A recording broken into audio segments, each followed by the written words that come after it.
with us again at the Muscle Cellar Gżira. Today we're going to talk about Vermentino. Vermentino is a white grape variety which is I think becoming a little bit more known.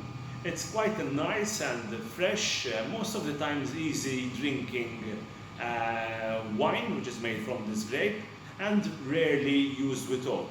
There's a few countries which work with it, not a lot, but a few in the Mediterranean, especially in Italy, central Italy, and Toscana and Sardinia primarily, a bit in Corsica, which is an island of France, and in the south of France, and also Malta, as we will see today very shortly.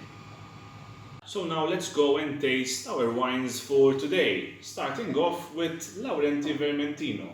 In the past, Laurenti Vermentino used to be a blend of Vermentino Viognier, but now Viognier is not part of the blend anymore and it's just 100% Vermentino.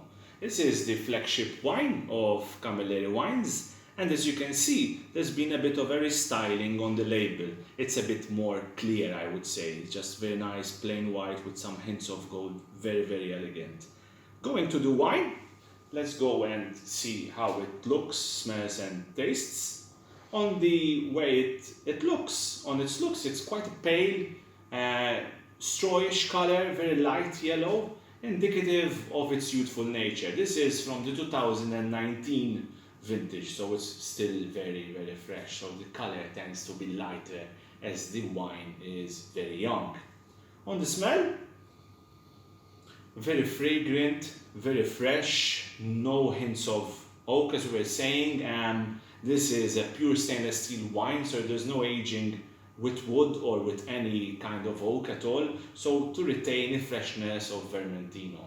As we have mentioned before, Vermentino is quite a grape which tends to have a maritime, marine character and tends to love places or land which is near the sea. And obviously Malta is very much ideal for that. And in fact, through the years, it has adapted very well to our climate.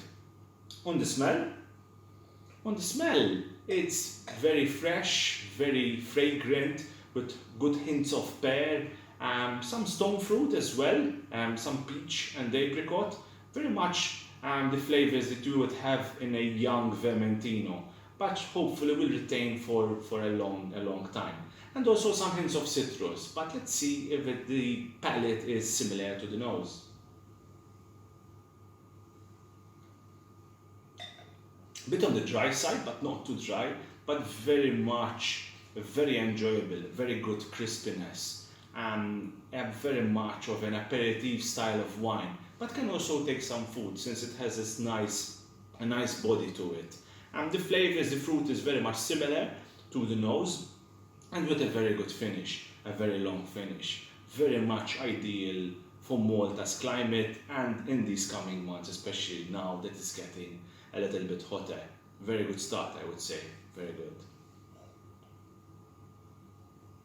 So now we can proceed to our second wine, which is Dolianova Vermentino, also from the 2019 vintage. Dolianova is found in the south of Sardinia, quite a hot area, but at the same time still cooler, a little bit cooler than Malta overall. As a wine, this presents itself to be still on a pale, light straw, lemony color, but just a touch darker than the Laurenti one. Had to compare one to the other. Another important thing about Vermentino, which maybe we have not mentioned, is that Vermentino tends to have this marine, saline character, with just this touch of saltiness, but which just gives this nice freshness to the wine, which is quite particular to Vermentino. Always, since you find it always around either a body of water, the sea or a lake, but in most occasions around the sea.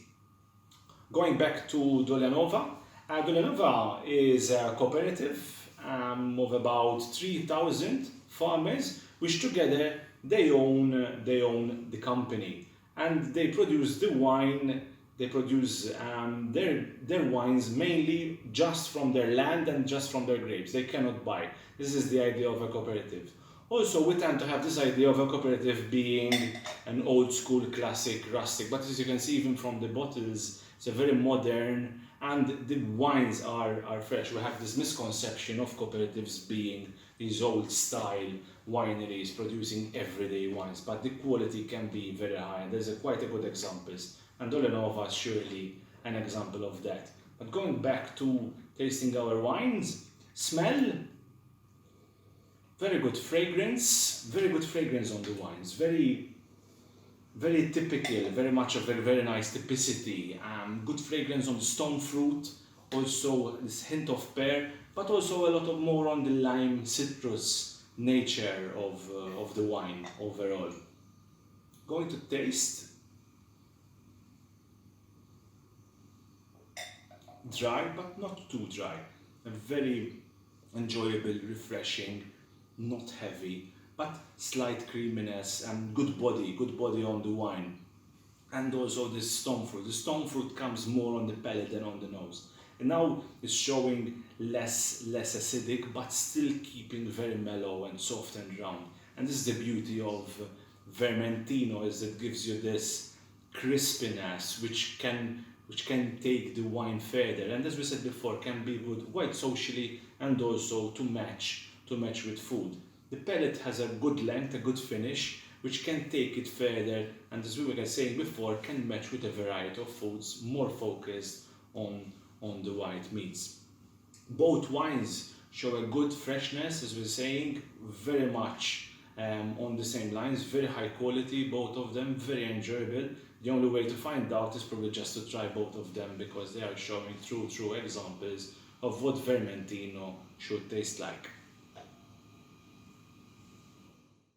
So that concludes our tasting for today. May we remind you that we do deliveries. Our website is www.themasterseller.com. We promise that we'll deliver within 1 or 2 days, not more.